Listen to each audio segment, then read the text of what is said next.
बनाए रखें और हमें विपत्ति अगर आएगी तो हम आपको स्मरण कर सकते हैं। तो इस प्रकार वरदान भी आप देने की कृपा करें, क्योंकि वहां पर गुरु जी ने हमें बताया विपदः सन्तु न सस्वर तत्र तत्र जगद्गुरो भवताम दर्शनम यत् स्यात् अपुनर्भव दर्शनम। अर्थात आपके द्वारा जो हम विपत्ति बा हमारे ऊपर जो विपत्ति आती है, उस विपत्ति के समय हम बारंबार आपको स्मरण करते हैं और जिससे भगवान का दर्शन स्मरण हमेशा बना रहे, ऐसे विपत्ति तो सारा संसार को भगवान से मांगना ही चाहिए।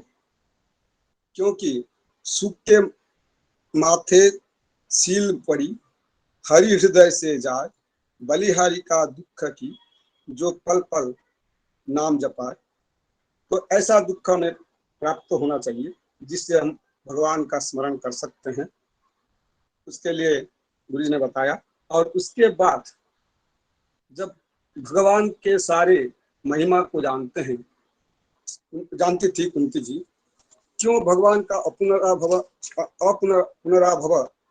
अपुनर्भव दर्शनम को आकांक्षी रखी। तो हमें गुरु जी ने बताया कि भगवान जो है त्रिभुवन में सुंदर और नील तमाल जैसा है, उसका भी उदाहरण मिलता है।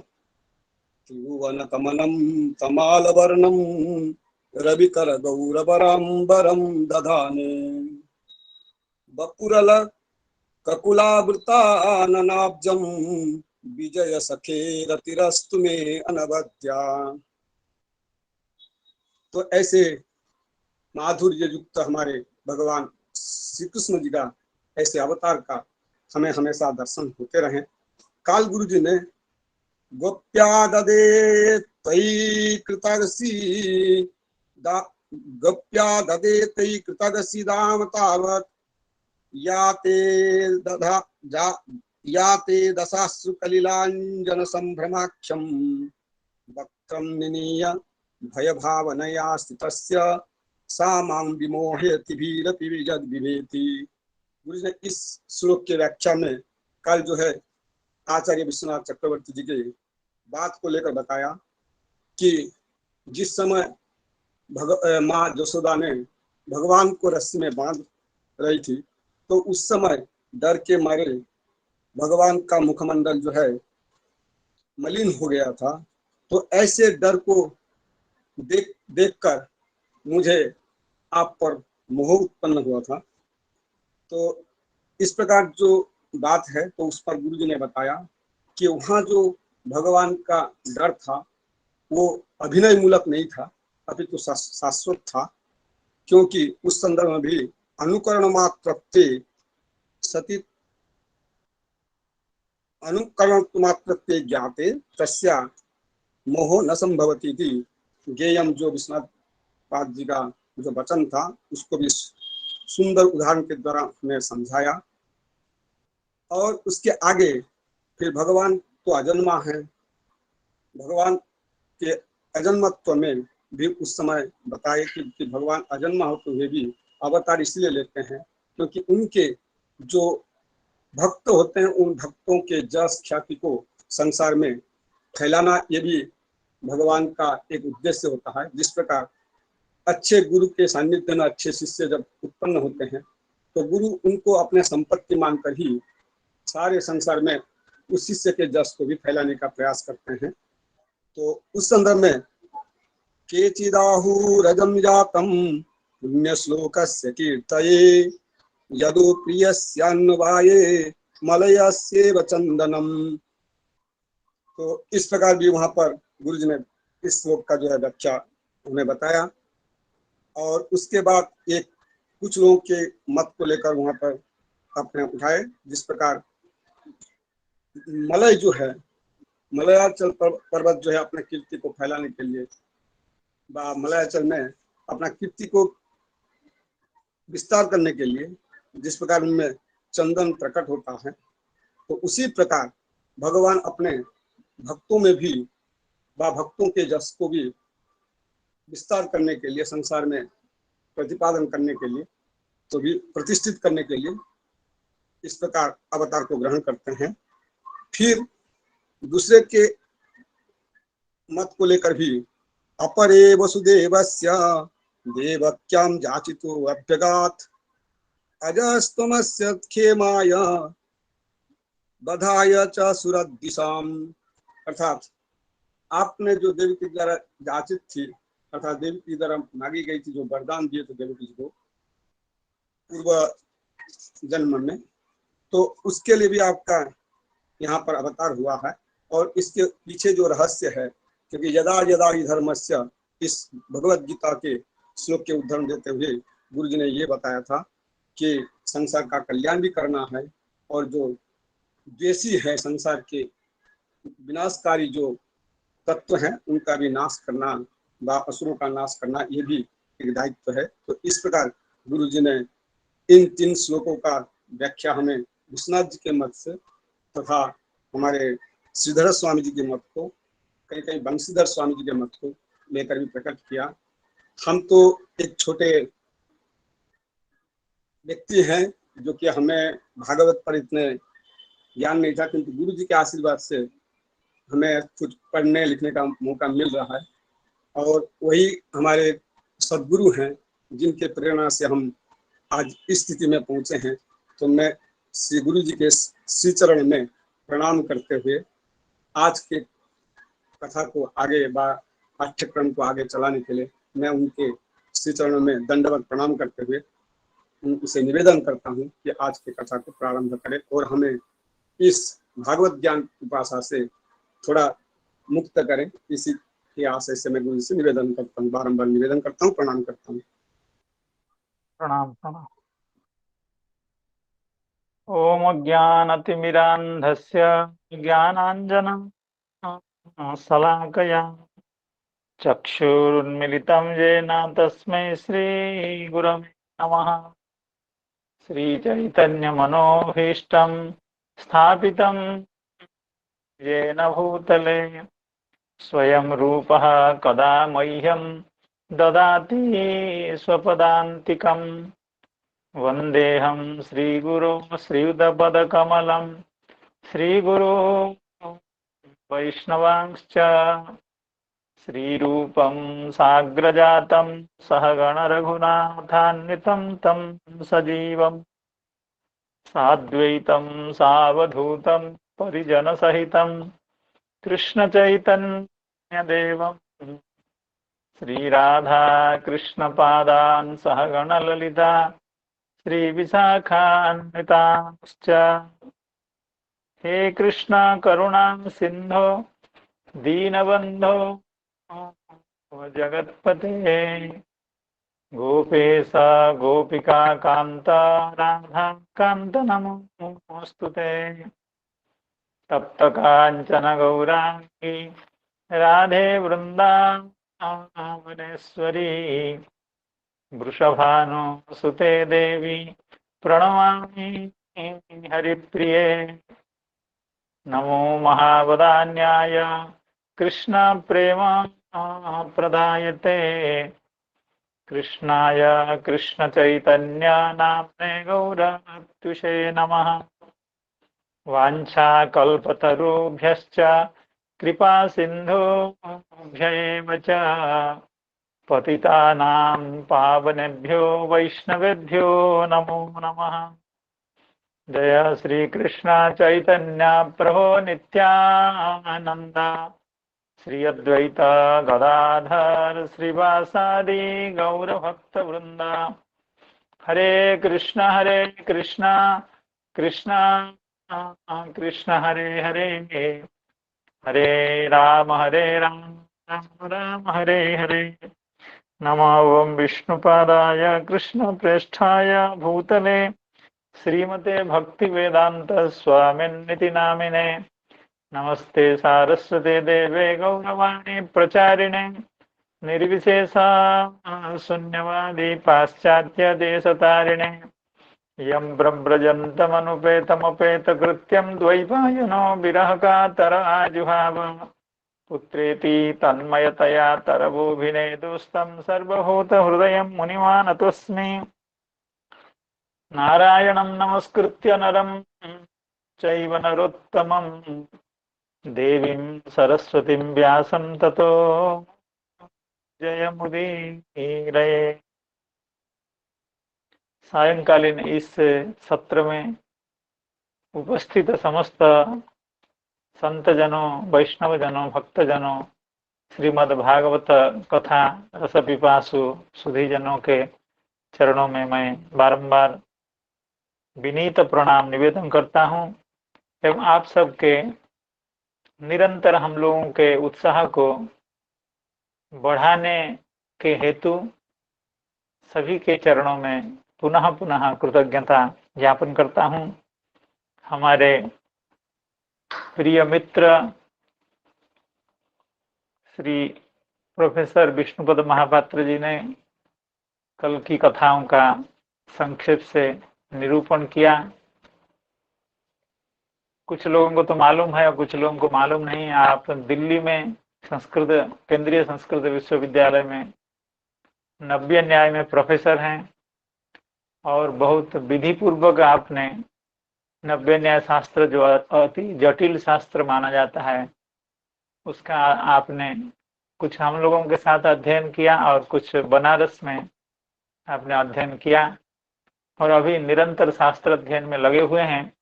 लेकिन मुझे उसकी उतनी खुशी नहीं है। अभी इतनी खुशी है कि आपको श्रीमद् भागवत में रुचि हो गई है।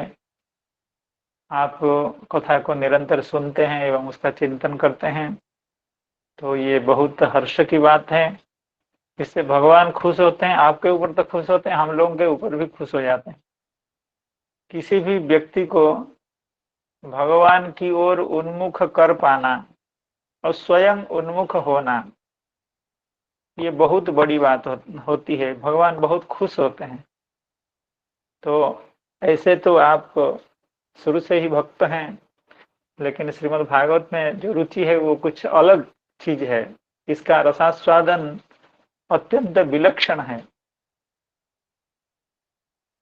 तो जैसे आपने बताया कि कुंती मैया दुख की प्रार्थना करती है, क्योंकि भगवान भक्तों के दुख के समय में उनके पास खड़े होते हैं, वहां उपस्थित होते हैं। आपने बहुत एक हिंदी की वो दोहा या जो भी था उसको कहा, सुख के माथे सिल पड़े, अर्थात हमारा जो सुख वो नष्ट हो जाए, सुख के सिर पर शिला पड़े, पत्थर पड़े, सुख न रहे। तो हिंदी के बहुत सारे कवि इसी श्रीमद् भागवत के पद्य से विपदः सन्तु नः शश्वत् प्रेरित होकर के इस तरह की बहुत सारी बातें बहुत सारे कवियों ने इस तरह की चर्चा की है। और आगे आपने भीष्मदेव की स्तुति का भी शुभारंभ कर दिया, जो कि हम लोग अगले अध्याय में प्रवेश जब करेंगे, नवम अध्याय में भीष्मदेव की अपूर्व स्तुति है। जैसे कुंती मैया की स्तुति है उस तरह की स्तुति भीष्मदेव की है। आपने उसका उदाहरण दिया, त्रिभुवन कमलम तमाल वर्णम रविकर गौरवराम्बरम दधाने बपुर अलक कुलावृता ननाब्जम विजय सखे रतिरस्तु में नवद्या। असाधारण स्तुति, असाधारण प्रार्थना। ये प्रार्थना है, स्तुति में भी विष्णुदेव की प्रार्थना है। और वहां भगवान के स्वरूप का वर्णन कर रहे हैं। तो आपने यहाँ सामाम विमोहयति भीर, और शायद इसी प्रसंग में आपने उसका निरूपण किया कि भगवान का स्वरूप अत्यंत सुंदर होता है, अत्यंत ललित स्वरूप होता है। और आगे फिर कुंती मैया भगवान की स्तुति करती हुई भगवान के अवतार के प्रयोजनों का निरूपण कर रही है। कल हम लोग एक पद्य की व्याख्या के साथ श्रवण किए थे और दूसरे पद्य को केवल ऐसे ही पढ़े थे, उसकी व्याख्या शायद नहीं हुई थी। तो पहले पद्य में तो होता मलय सेव चंदनम, कहने का मतलब है, मैं कुछ विष्णुपद जी की ओर इशारा करके कह रहा हूँ, जैसे चंदन जहाँ उत्पन्न होता है, मलयाचल में चंदन की उत्पत्ति होती है, तो उससे मलयाचल की गरिमा बढ़ जाती है, मलयाचल गौरवान्वित हो जाता है चंदन वृक्ष के कारण, चंदन के कारण, क्योंकि वो वहीं उत्पन्न होता है। उसी तरह से भगवान यदुवंश में उत्पन्न होने के कारण यदुवंश की महिमा बहुत बढ़ गई, यादवों की महिमा बढ़ गई। कहीं भी चर्चा होती है, भगवान की चर्चा होती है, तो यदुवंश की चर्चा अवश्य होती है, और भगवान के अवतार के कारण ही यदुवंश का महात्म्य है, जैसे चंदन के कारण मलयाचल का महात्म्य है। यदोह प्रियस्य अन्ववाये मलयस्येव चंदनम, तो इसका हम लोग ने कल अध्ययन किया था व्याख्या के साथ। अपरे वसुदेवस्य देवक्याम याचितोऽभ्यगात, अभ्यगात का मतलब अभ्यगाह, अर्थात हे कृष्ण त्वम वसुदेवस्य देवक्याम, वसुदेव महाराज जी की धर्मपत्नी जो देवकी हैं, अर्थात हमारे भैया की जो पत्नी हैं, अर्थात हमारी जो भाभी जी हैं, उनके गर्भ में आप प्रविष्ट होकर के उनके गर्भ से आपने जन्म लाभ किया। याचितः अभ्यगात, अभ्यगात नाम ने मतलब प्राप्त किया। क्या प्राप्त किया? पुत्रत्वम अभ्यगात। व्याख्याकार कहते हैं इस अंश में पुत्रत्व ऐसा एक शब्द का या अर्थ का अध्याहार होना चाहिए। वसुदेवस्य देवक्याम याचितः पुत्रत्वम अभ्यगात। याचितः केन याचितः? सोपि वसुदेवेन देवक्या च याचितः। कैसे? क्योंकि हम लोग इसका श्रवण किए हुए हैं तृतीय अध्याय में, दशम स्कंद के तृतीय अध्याय में जब भगवान का अवतार हुआ है, उसके बाद भगवान की देवकी मैया ने स्तुति की है। भगवान जब भगवान की स्तुति देवकी मैया कर रही हैं, तो उसके उत्तर में, उस स्तुति के उत्तर में भगवान उन पिता माता के पूर्व जन्म के वृत्तांतों का वर्णन कर रहे हैं। तो वहां कह रहे थे भगवान, त्वमेव पूर्व सर्गे भूः पुरुष्णिः स्वायंभुवे सती। इसको टीकाकार कहेंगे, थोड़ा सा हम रुक जाते हैं अभी। तो कहते हैं कि आप याचित होकर के, देवकी एवं वसुदेव के द्वारा प्रार्थित होकर के उनके पुत्रत्व को आपने लाभ किया। यद्यपि आप अज हैं, अजन्म हैं, फिर भी आपने जन्म ग्रहण किया, जन्म को स्वीकार किया। क्यों? अस्य क्षेमाय, अर्थात इस जगत के क्षेम के लिए, यानी कल्याण के लिए। अब सुरद्विषाम, अर्थात जो देवता हैं या सज्जन हैं, साधु व्यक्ति हैं, उनको द्वेष करने वाले जो असुरगण हैं, उनके वधाय।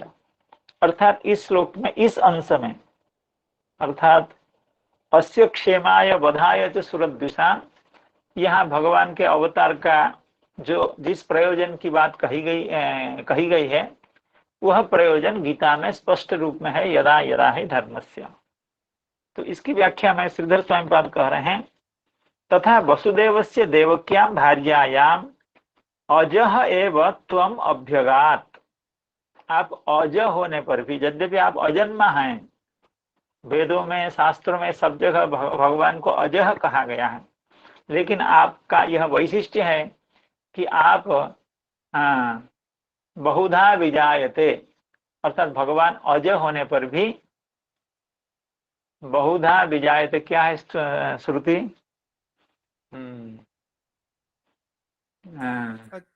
बहुधा विजायते, अजायमान। वाह, ऐसे ऐसे लाभ होता है विद्वानों के संसर्ग में रहने से। अजोपिसन बहुधा विजायते। नहीं नहीं, अजोपिसन वो तो गीता का श्लोक है। जैसे रामानुजाचार्य जी कहे, क्या रामानुज उपाध्याय जी, अजायमानो बहुधा विजायते, भगवान अजायमान है, अर्थात जन्म नहीं लेते हैं, लेकिन आगे कहते हैं कि बहुधा विजायते, कई कई तरह से जन्म लेते हैं। और भगवान में ये संभव है, ये समस्त विपरीत धर्म, विपरीत गुण, विपरीत क्रियाएं, ये केवल भगवान में प्राप्त हो सकती हैं, दिखती हैं, उपलब्ध होती हैं, और कहीं नहीं। उसके श्रुति भी प्रमाण है। तो उसी बात को इस श्लोक में कहा गया है, अजह तुम देवक्याम अभ्यगाः अभ्यगात। आप अजय होने पर भी, हरे कृष्ण प्रभु। प्रभु बोले, तद्भ्य संभूतः पृथिवी रसाश्च विश्वकर्मणः समवर्तताधि तस्य त्वष्टा विदधत् रूपमे ମୁଁ ଭୁଲିଗଲି, ମନେ ଆସୁଥିଲା ଭୁଲିଗଲି, ସରି। ना ना, वो जो उपाध्याय जी जो कह रहे थे वही, तस्य धीरा परिजानाम दियोनिम अजायमानो बहुधा विजायते। हाँ हाँ, हमको एकोपी सन बहुधा विजायते भी अच्छी, एकोपी सन बहुधा विजायते। हमको उसी में तात्पर्य है कि अजायमानो बहुधा विजायते, वे अजायमान हैं लेकिन बहुधा विजायते, अर्थात विविध स्वरूपेण जायते। इतने से हम लोगों को तात्पर्य है। तो उसी बात को श्री कुंती मैया कह रही है, अजस्त्वम अभ्यगात। किम अभ्यगात? पुत्रत्व अभ्यगात। आप अजय होने पर भी देवकी वसुदेव के एवं नंद यशोदा के पुत्रत्व को आपने स्वीकार किया, अर्थात उनसे आपने जन्म ग्रहण किया। तो अजय एवत्वम अभ्यगात पुत्रत्वम इति शेषः। प्रथम पुरुषस्तु आर्षः, अर्थात अभ्यगात, ये जो प्रयोग है ये प्रथम पुरुष एक वचन में है। यद्यपि संबोधन कुंती मैया कर रही है त्वम, त्वम अभ्यगात ऐसे नहीं होता है, त्वम अभ्यगाः, फिर भी जो हुआ है ये आर्ष प्रयोग है, ऐसा श्री श्रीधर स्वामीपाद व्याख्या कर रहे हैं। और आगे कह रहे हैं कि ये अभ्यगात के जगह पर अगर अर्भत्वम ऐसा पाठ हो तो फिर ये आर्ष प्रयोग है या व्याकरणगत अशुद्धि है, फिर उसको कहने का अवसर नहीं मिलेगा। अर्थात अगर हम ऐसा कर दें, अपरे वसुदेवस्य देवक्याम याचितोर्भतम, अपरे वसुदेवस्य देवक्याम याचितोर्भत्वम, ये छंद भंग नहीं होता है, थोड़ा पढ़ने में समस्या हो रही है, लेकिन छंद भंग नहीं है। अर्भत्वम अर्थात आप अर्भत्व, अर्भत्व का मतलब पुत्रत्व आपने स्वीकार किया, ऐसे अगर करेंगे तो अभ्यगात ये शब्द रहेगा ही नहीं, और उसको फिर आर्ष प्रयोग के रूप में व्याख्या करने की आवश्यकता भी नहीं पड़ेगी। तो ये कब ऐसा हुआ, क्यों देवकी एवं वसुदेव के गर्भ से भगवान ने अवतार लिया? कह रहे हैं ताभ्याम एवं पूर्वम, अर्थात ये देवकी एवं वसुदेव दोनों के द्वारा पहले भगवान प्रार्थित हुए थे, अर्थात उनसे प्रार्थना की थी दोनों ने कि हे भगवान आप हमारे पुत्र बन जाइए। कैसे? न पूर्वावतार में जब आप सुतपः पृश्नि रूपाभ्याम, अर्थात ये दोनों सुतपा थे और पृश्नि थे, अर्थात वसुदेव जी महाराज सुतपा थे और देवकी मैया पृश्नि थी, इसलिए भगवान को पृश्नि गर्भ भी कहा जाता है। तो श्रीधर स्वामीपाद कह रहे हैं पूर्वम सुतपः पृश्नि रूपाभ्याम, आप सुतपा एवं पृश्नि थे जब उस समय आप दोनों ने भगवान से याचना की थी, बहुत बड़ी तपस्या, उग्र तपस्या करके हजारों वर्ष तक अनाहार या निराहार रह करके आप भगवान को प्रसन्न किए थे। नहीं तो भगवान ऐसे क्यों किसी का पुत्र बनने जाएंगे? तो आपकी तपस्या में संतुष्ट होकर के वे पुत्रत्व को स्वीकार कर रहे हैं, कर लिए। तो इसी बात को भगवान भी खुद कह रहे हैं। 10वें स्कंद के 3 अध्याय में जब भगवान का अवतार हुआ, देवकी मैया भगवान की स्तुति कर रही है, उस स्तुति के उत्तर में भगवान अपने पिता माता के पूर्व जन्म का वृत्तांत बता रहे हैं। त्वमेव पूर्व सर्गे भूः, त्वमेव कह करके देवकी मैया को संबोधन कर रहे हैं, क्योंकि स्तुति देवकी मैया कर रही थी।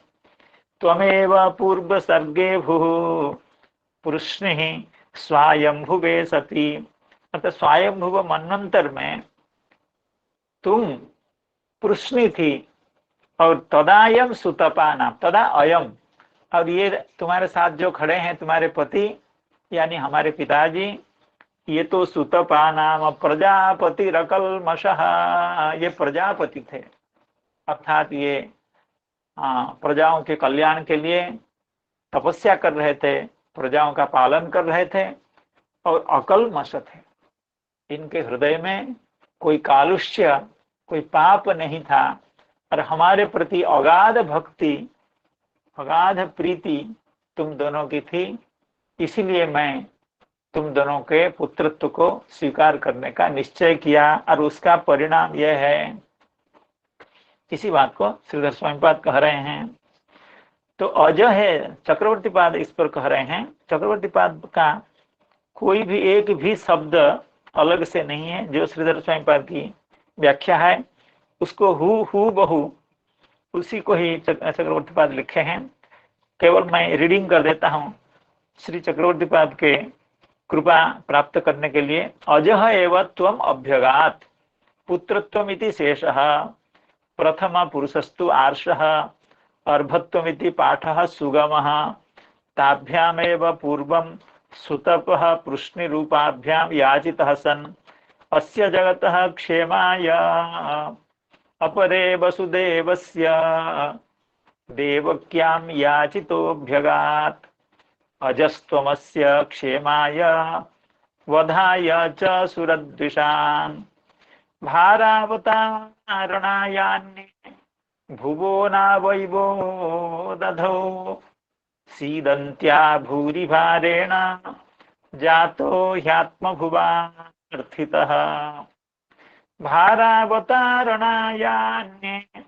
भुवो नावैवो दधौ, सीदन्त्या भूरिभारेण जातो ह्यात्मभुवार्थितः।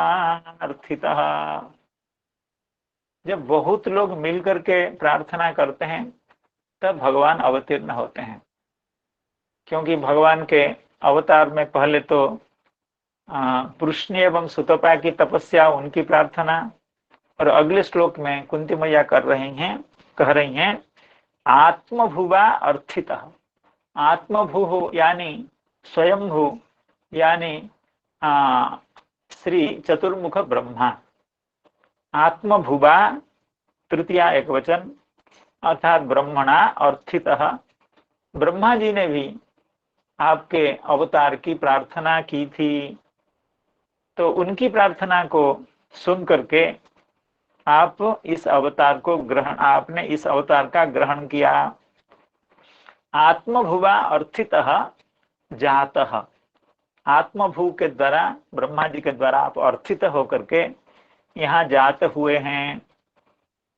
क्यों ना, भुवो भारावतारणाय, भुवः यानी पृथिव्याः, षष्ठी एकवचन, भू का जो भार है उस भार को अवतरण करने, उतारने के लिए, उस भार को लघु करने के लिए, उस भार को हटाने के लिए, पृथ्वी को उस भार से मुक्त करने के लिए, भारावतारणायान्ये, अन्य का मतलब कुछ लोग कहते हैं, क्योंकि पहले हम लोग ने सुना अपरे, उससे पहले सुना था केचित, अर्थात कुंती मैया यहाँ जो भगवान के अवतार के प्रयोजनों का निरूपण कर रही है, ये सब दूसरों के अभिप्राय से, अर्थात कुंती मैया कह रहे हैं कुछ लोग तो ऐसा मानते हैं और कुछ लोग ऐसा मानते हैं और कुछ लोग ऐसा मानते हैं। ये जो अन्य शब्द से यह तात्पर्य निकलता है।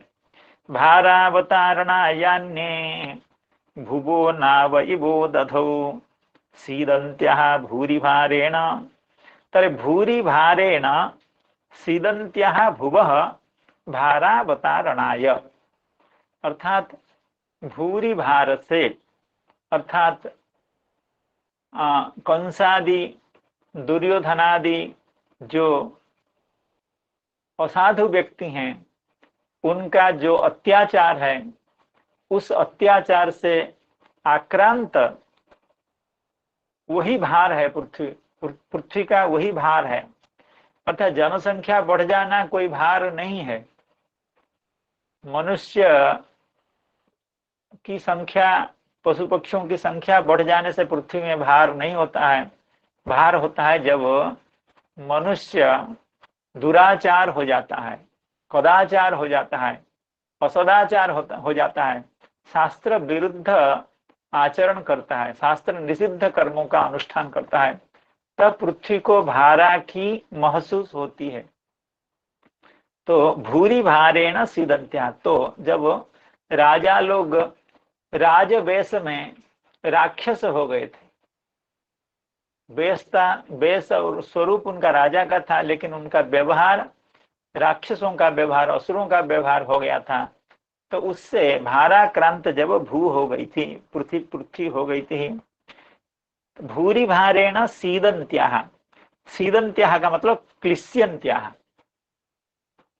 पाप के भार से जब यह पृथ्वी क्लेश को प्राप्त कर रही थी, अर्थात अत्यंत आहत हो रही थी, दुखिनी हो रही थी यह पृथ्वी, तो ऐसी जो पृथ्वी, ऐसी जो भू, उसका भारावतारणाय। और उदाहरण कैसे देते हैं?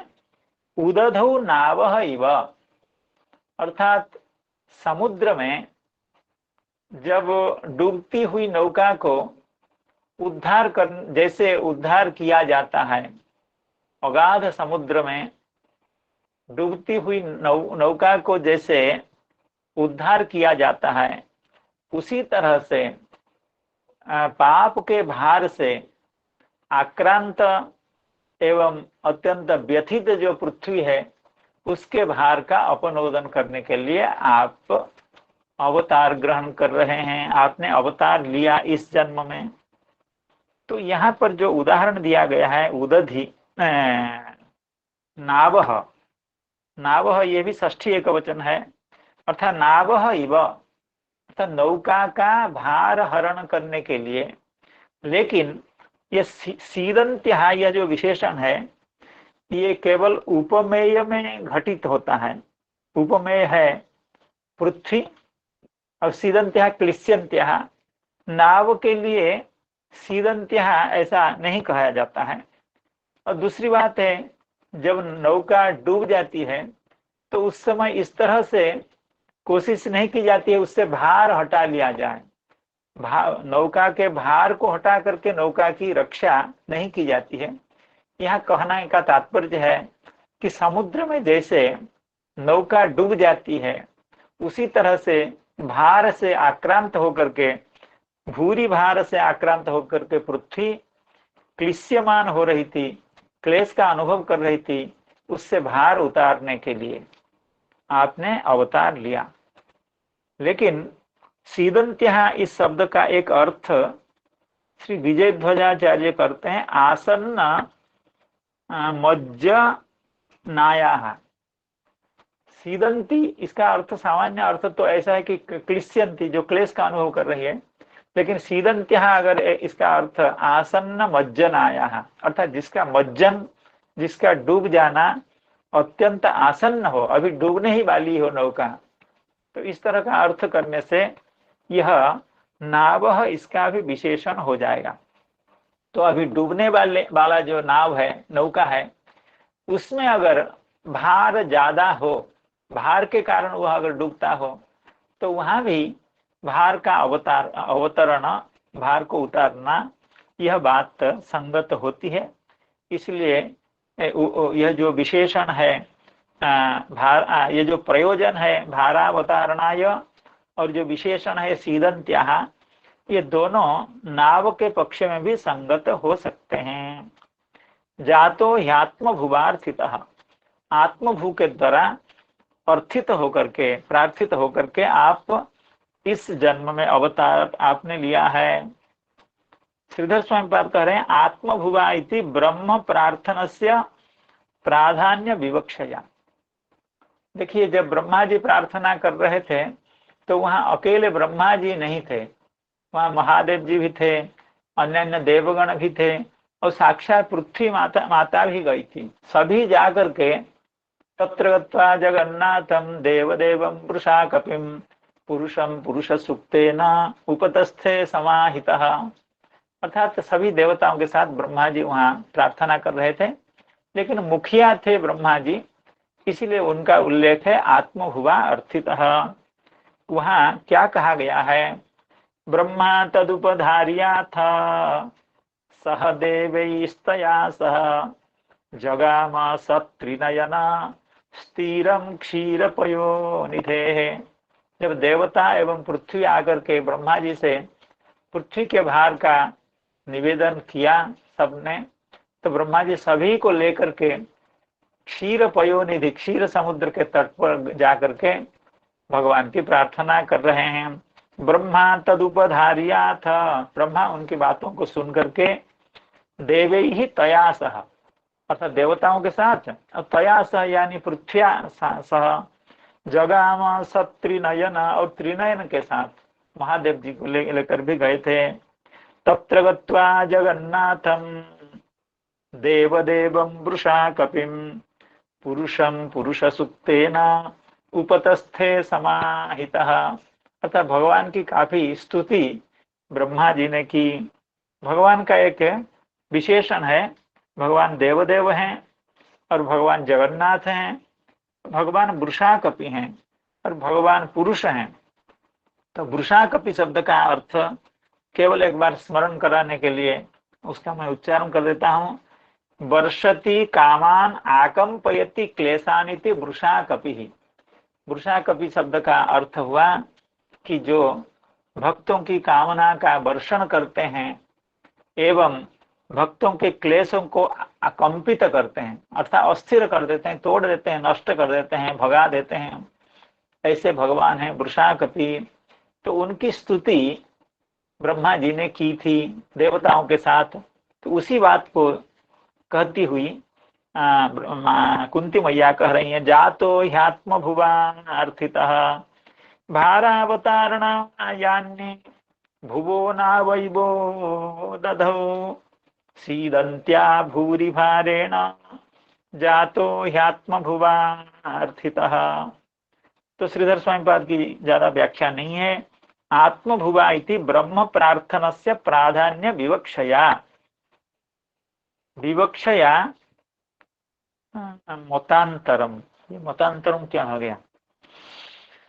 चक्रवर्ती पाद भी वैसे ही कहते हैं, आत्मभुवा इति ब्रह्म प्रार्थनस्य प्राधान्य विवक्षा इति सर्वम मतांतरम। हाँ, सर्वम मतांतरम कहने का मतलब है यह इन तीन पद्यों में केचिदाहु रजम जातम अपरे वसुदेवस्य भारावतारणायान्ये, यहाँ पर भगवान के अवतार का जो जो प्रयोजन बताया जा रहा है, जिन जिन प्रयोजनों का उल्लेख कुंती मैया कर रही हैं, ये उनका मत नहीं है।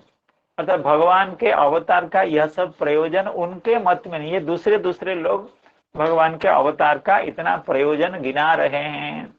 इसलिए श्रीधर स्वामीपाद ने भी कहा, चक्रवर्ती पाद ने भी कहा मतांतरम। चक्रवर्ती पाद ने थोड़ा सा परिष्कार कर दिया, सर्वम मतांतरम।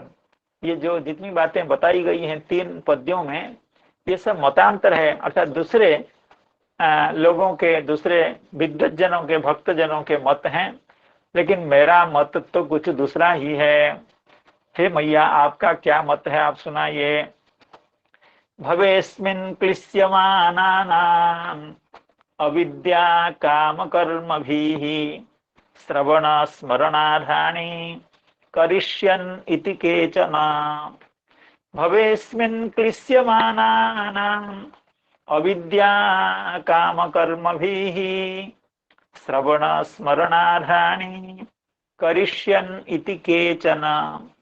केचन का मतलब कुछ लोग, यहाँ केचन शब्द का अर्थ कुछ लोग, कुछ लोग मतलब मैं, अर्थात मेरा तो यह विचार है, मेरा यह मानना है कि आपके अवतार का यही प्रयोजन है, बाकी प्रयोजन तो दूसरों के मत में है, उससे मैं इतना सहमत नहीं हूँ। भवेस्मिन् क्लिश्यमानानाम् अविद्या काम कर्मभिः, अर्थात अस्मिन् भवे, जो अविद्या काम कर्म के द्वारा, अर्थात अविद्या के कारण जीव के हृदय में विविध कामना उत्पन्न होती है, वासना उत्पन्न होती है, तो वो उसको कहते हैं अविद्या काम।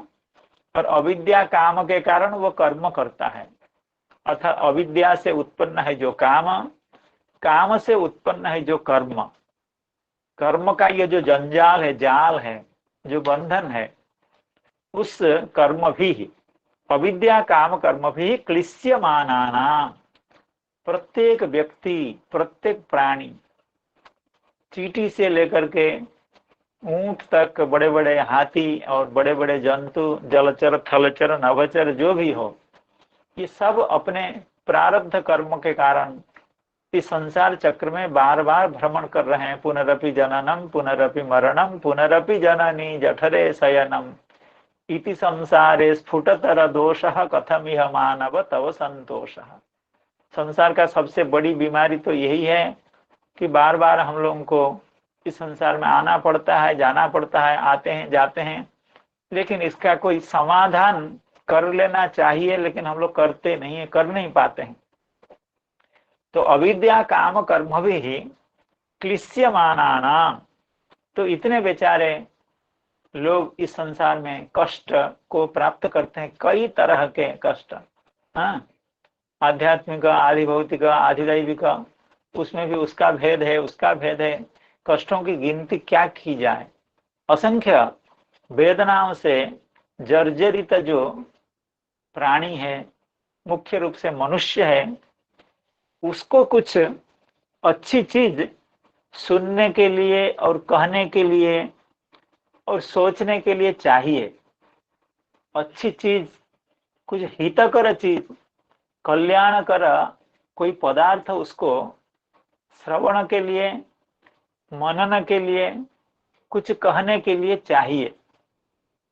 तो वो आपके अवतार के बिना वह पदार्थ, वह वस्तु उसको प्राप्त नहीं हो सकता है। क्योंकि अगर भगवान न हो, भगवान का अवतार न हो, भगवान की मीठी मीठी लीलाएं न हो, मधुराति मधुर लीलाएं न हो, तो हम बैठ करके इन जो नखरेबाज होते हैं संसार में, उन्हीं की तो चर्चा करते। शाम को बैठ करके, सुबह बैठ करके क्या करते, तो यही चर्चा हम लोग करते। लेकिन भगवान कृपा करके अवतार लिए हैं और मधुराति मधुर लीलाओं का प्रकाश भगवान ने किया है, इसलिए हम लोगों को मौका मिलता है। 2 जन ही सही, 3 जन ही सही, 5 जन ही सही, जो कुछ हम लोग बैठ करके भगवान की चर्चा करते हैं, श्रवण करते हैं, आनंद प्राप्त करते हैं। कहने में भी सुख है, श्रवण करने में भी सुख है। तो यह सुख हम कहाँ से प्राप्त करते हैं? श्रवण स्मरणार्हाणि करिष्यन् इति केचन, अर्थात यहाँ व्याख्याकार कहते हैं श्रवण स्मरणार्हाणि एक कर्माणि यह शब्द होना चाहिए, विशेष्य पद नहीं है। अर्थात अविद्या काम कर्म के द्वारा इस संसार में बार बार प्रपीड़ित हो रहा है, आहत हो रहा है दुखों से जो प्राणी, उसको सुनने के लिए, सोचने के लिए, कहने के लिए कोई वस्तु चाहिए, कुछ विषय चाहिए। तो वह विषय है आपका जन्म, आपका कर्म। इसलिए आप इस संसार में अवतार लेते हैं कि जो भक्त लोग हैं, जिनको विषयों में रुचि नहीं है, उनको तो कुछ चर्चा करने के लिए मिले। अगर हम अवतार न लें, हम लीलाएं न करें, तो जो सज्जन हैं, जिनको विषय चर्चा में रुचि नहीं है, जो संसार के बातों का श्रवण नहीं करना चाहते हैं, उसकी चर्चा नहीं करना चाहते हैं, तो वो बेचारे तो बड़े दुखी होंगे और उनके इंद्रियां तो बेकार जाएंगी। जब कुछ सुनने के लिए नहीं मिलेगा तो श्रवण इंद्रिय का क्या फायदा है? कुछ कहने के लिए अगर नहीं मिला तो वाग इंद्रिय से क्या फायदा है? कुछ अच्छी चीजें सोचने के लिए नहीं मिला तो चित्त जो भगवान ने दिया है, तो उससे क्या फायदा है? क्योंकि वे तो संसार की चर्चा से सुख नहीं प्राप्त करेंगे, तो उनका जीवन तो व्यर्थ जाएगा। भक्तों के, संतों के, साधुओं के जीवन को सफल बनाने के लिए उनके इंद्रियों को सुख देने के लिए आपका यह अवतार है। श्रवण स्मरणार्हाणि करिष्यन इति केचन, यह तो मेरा मानना है कि आपके अवतार हम सब के लिए है कि हम आपके दर्शन, मधुराति मधुर स्वरूप का दर्शन कर सकें, आपके मधुराति मधुर लीलाओं का दर्शन कर सकें एवं भविष्य में इसका श्रवण भी कर सकें। श्रीधर स्वयंपाद कह रहे हैं परमानंद स्वरूप ज्ञानम स्वरूपा ज्ञानम अविद्या भवेस्मिन् क्लिश्यमानानाम अविद्या काम कर्म भी। अविद्या का मतलब क्या है? अविद्या शब्द से परमानंद स्वरूपा ज्ञानम अविद्या, श्रीधर स्वामीपाद की व्याख्या के आधार पर अविद्या शब्द का अर्थ है कि अज्ञान। क्या अज्ञान? परमानंद स्वरूप का जो अबोध, परमानंद भगवान का जो परमानंद स्वरूप है, भगवान सच्चिदानंद स्वरूप है, इस स्वरूप का बोध न होना, यही है अविद्या। ततः देहाभिमानात् कामः, अर्थात अविद्या के कारण ही देहाभिमान होता है। देहाभिमान अर्थात मैं मनुष्य हूं, मैं ब्राह्मण हूं, मैं पुरुष हूं, मैं विद्वान हूं, मैं भक्त हूं, मैं ज्ञानी हूं, इस तरह का जो अभिमान होता है, ये किससे होता है? अविद्या से। अविद्या से देहाभिमान, देहाभिमान से काम।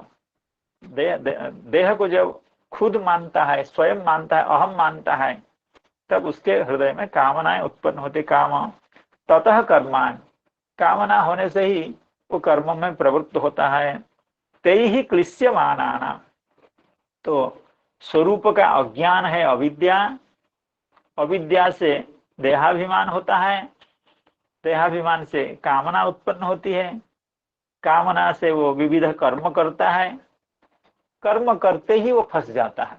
कर्म करना शुरू किया और इधर फंस गया। ततः कर्माणि तैहि क्लिश्यमानानाम तन्निवृत्तये श्रवणार्हाणि, तो इस कर्म बंधन से, इस कर्म से वो मुक्त कैसे होगा?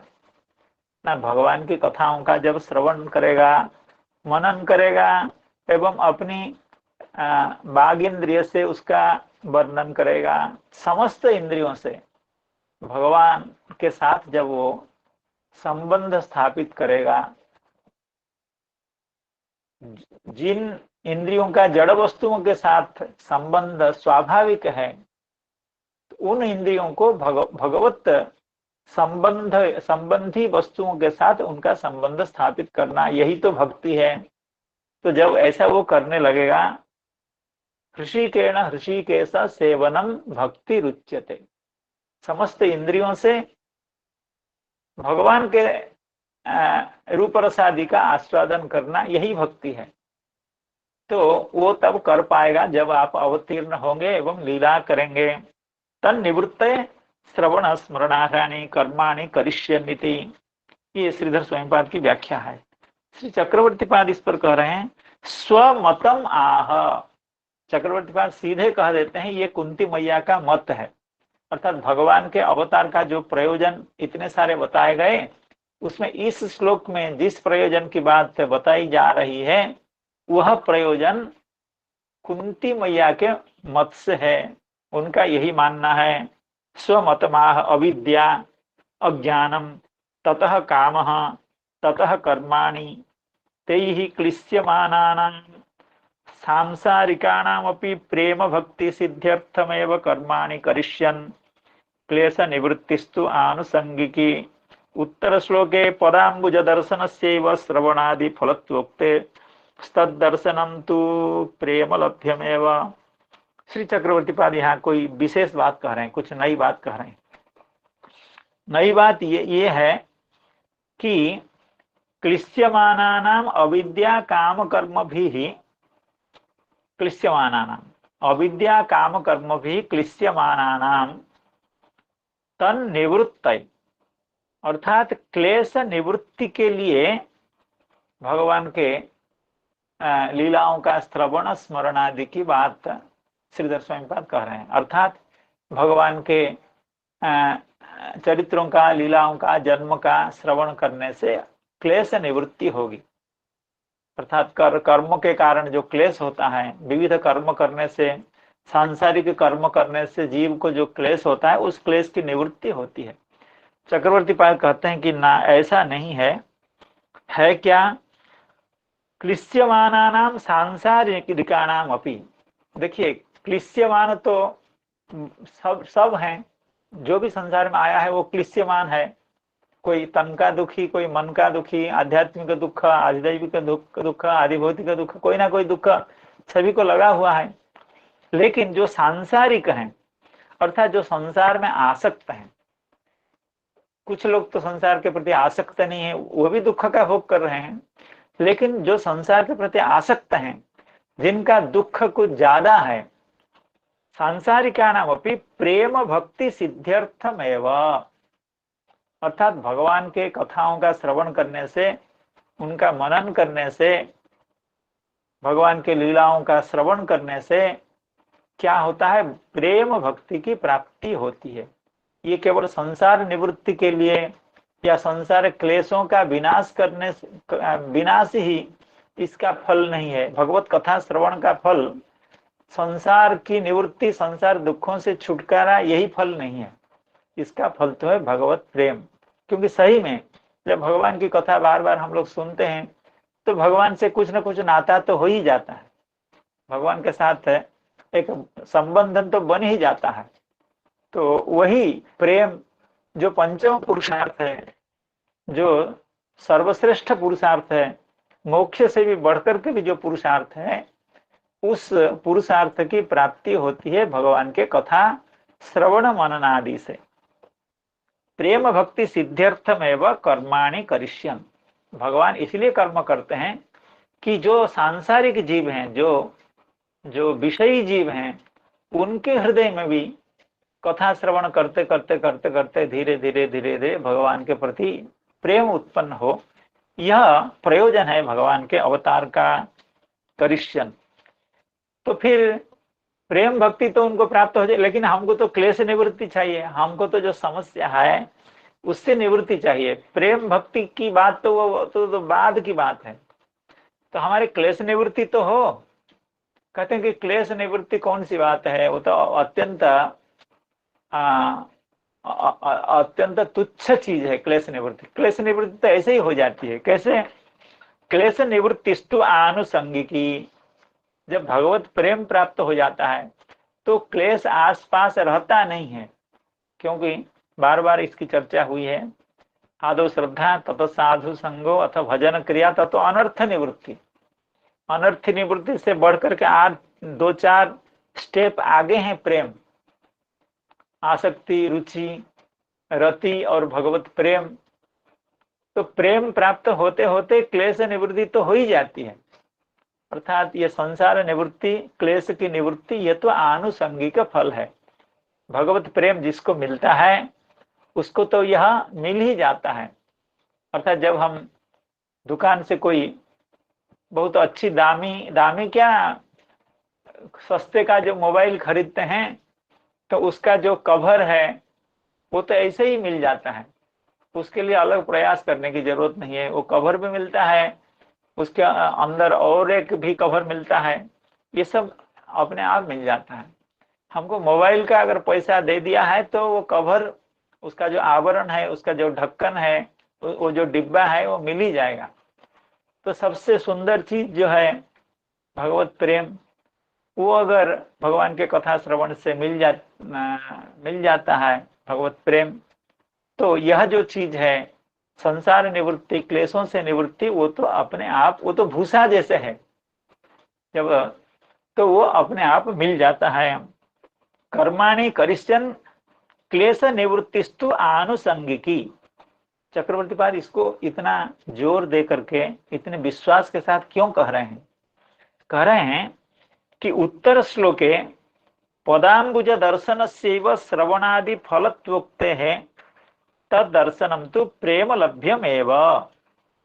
अर्थात इसके बाद वाला जो पद्य है कुंती महारानी की स्तुति में, उस पद्य में कहा जाता है कि जो लोग आपकी कथाओं का श्रवण करते हैं, कीर्तन करते हैं, उनका चिंतन करते हैं एवं आपकी कथाओं का अभिनंदन करते हैं, वे आपके चरण कमलों को प्राप्त करते हैं, आपके चरण कमल का दर्शन करते हैं, अर्थात आपके दर्शन को प्राप्त करते हैं। तो चक्रवर्तीपाद की युक्ति है कि भगवत दर्शन कब होता है? भगवान ऐसे दर्शन नहीं देते हैं, जब तक प्रेम उत्पन्न नहीं होता है भगवान दर्शन नहीं देते हैं। भगवान की बात तो छोड़िए, हम लोग भी जो प्रेमी नहीं होता है उसके घर कहाँ जाते हैं? उसके यहाँ नहीं जाते हैं, उसी के घर हम लोग जाते हैं जो हमारा प्रेमी होता है। ये सब गुण हम लोगों में आया है भगवान से। तो इसलिए उत्तर श्लोक में कहा गया है कि वे लोग आपके चरण कमलों को प्राप्त करते हैं। कहने का मतलब है कि आपका दर्शन प्राप्त करते हैं। तो चक्रवर्तीपाद का कहना है कि दर्शन कब संभव है? जब भगवत प्रेम उदित हो तभी दर्शन संभव है। तो इसका मतलब यह हुआ, जब श्रवण स्मरण आदि द्वारा भगवान का दर्शन होता है, इसका मतलब है कि भगवत प्रेम उससे उदित होता है, नहीं तो भगवत दर्शन संभव नहीं है। इसलिए भगवत कथा श्रवण का, भगवत कथा के चिंतन का, मनन का, कहने का फल भगवत प्रेम है। तो कहते हैं पदाम्बुज दर्शन से श्रवणादि फलत्वोक्ते है। और वह जो दर्शन है वह कैसे होता है?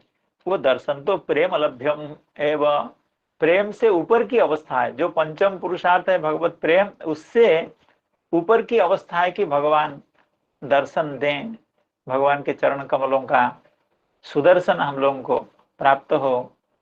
तो ये संभव तभी है जब भगवान के प्रति अखंड प्रेम हो। इसीलिए भवेस्मिन् क्लिश्यमानानाम् अविद्या काम कर्मभिः श्रवण स्मरणाधानि करिष्यन् इति केचन। अर्थात श्रवण स्मरणादि के द्वारा भगवत प्रेम प्राप्त होता है। और उस प्रेम से भगवान का दर्शन कैसे प्राप्त होता है, उस बात को कुंती मैया अगले श्लोक में बहुत अच्छे ढंग से कहेंगी। और उस पर श्री चक्रवर्तीपाद की भी व्याख्या एवं श्रीधर स्वामी पाद की व्याख्या हम लोग श्रवण कर पाएंगे। तो आज की कथा को यहीं पर ही समाप्त करते हैं। हरे कृष्ण कृष्ण कृष्ण हरे हरे, हरे राम राम राम हरे हरे। आप सब संतजनों के चरणों में मैं बारंबार प्रणाम निवेदन करता हूँ, कृतज्ञता निवेदन करता हूँ। जय ग्रंथराज श्रीमद् भागवतम की जय। समस्त भक्त